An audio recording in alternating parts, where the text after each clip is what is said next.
This is my audience for my informative speech. This is Annie, Allison, and Eric.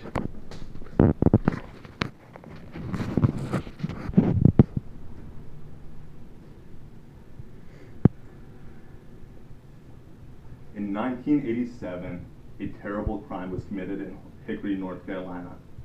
Someone broke into a person's house and at knife point raped a woman.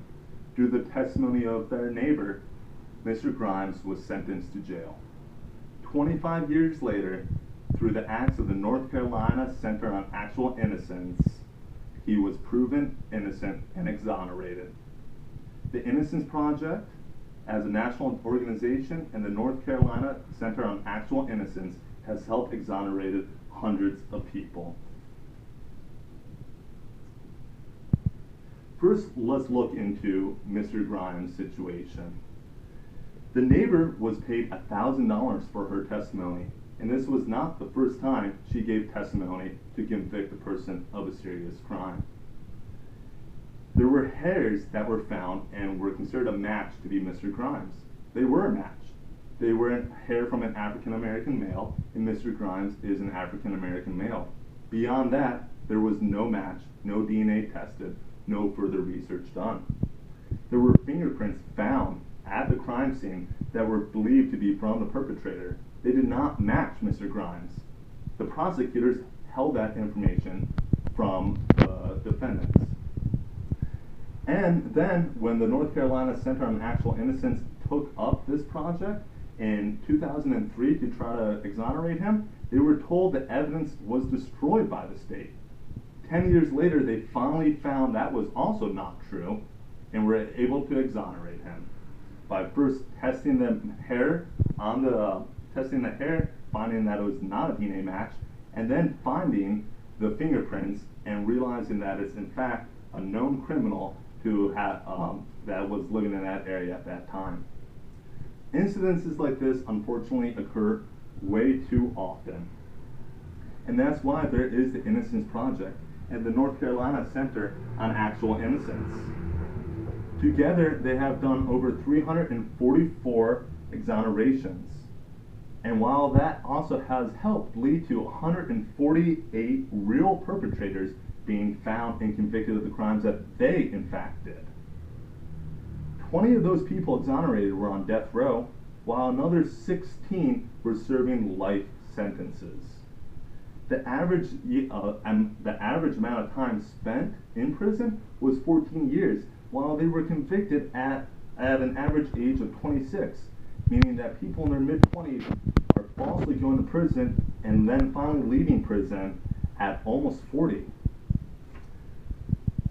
Luckily, I was able to talk to one of the women at the front lines of this situation, Christine Muna, and she's the executive director of the North Carolina Center on Actual Innocence.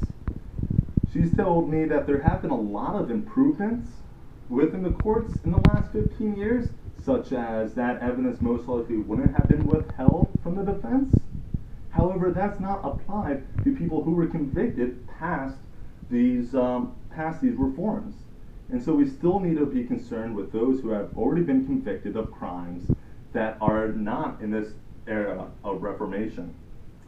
Some of those problems are issues with open discovery of past convictions and providing DNA evidence, where sometimes there's been a case in Christine Muna's current case where the prosecutors have said to the local papers that they're going to withhold DNA evidence until she gets a subpoena for them.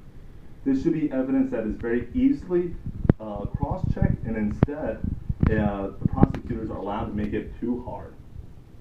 Further, there's almost no standards for jailhouse informants, meaning somebody who is trying to reduce their sentence in prison might be able to give testimony, and there's really no standards to back that up. So in conclusion, we need to see that the Innocence Project is preserving society. Because what is society without justice? And what is justice when there are innocent people in jail serving sentences for crimes that others committed? And that is why I thought that it is important to inform everyone on the Innocence Project in the North Carolina Center on Actual Innocence. I now am willing to field any questions anybody seems to have. Well, Kyle, when is DNA not reliable? That's a great question. There's something called touch DNA, and the current case that Christine Muna is trying is about touch DNA. The problem with touch DNA is that there was a perfect case is that DNA from your sweat can leave DNA. And there's been a case of a man who was sent to prison because they found his DNA at a crime scene. Luckily, he got out because he had a great alibi. He was in the hospital at the time, and the EMTs who served him went to the crime scene afterwards and transferred his DNA to the crime scene. So there are cases where DNA is not valid, and Ms. Muna is very aware of this and is trying to make sure that we have standards for DNA testing as well. Any other questions? I also have a question. Of course. What is the racial makeup of those exonerated? Of those exonerated, around 200 were African American. Around 100 were Caucasian, 25 were Latino, and there were in fact 2 Asian Americans also exonerated. Any further questions? My question is, how can the average person help with the Innocence Project?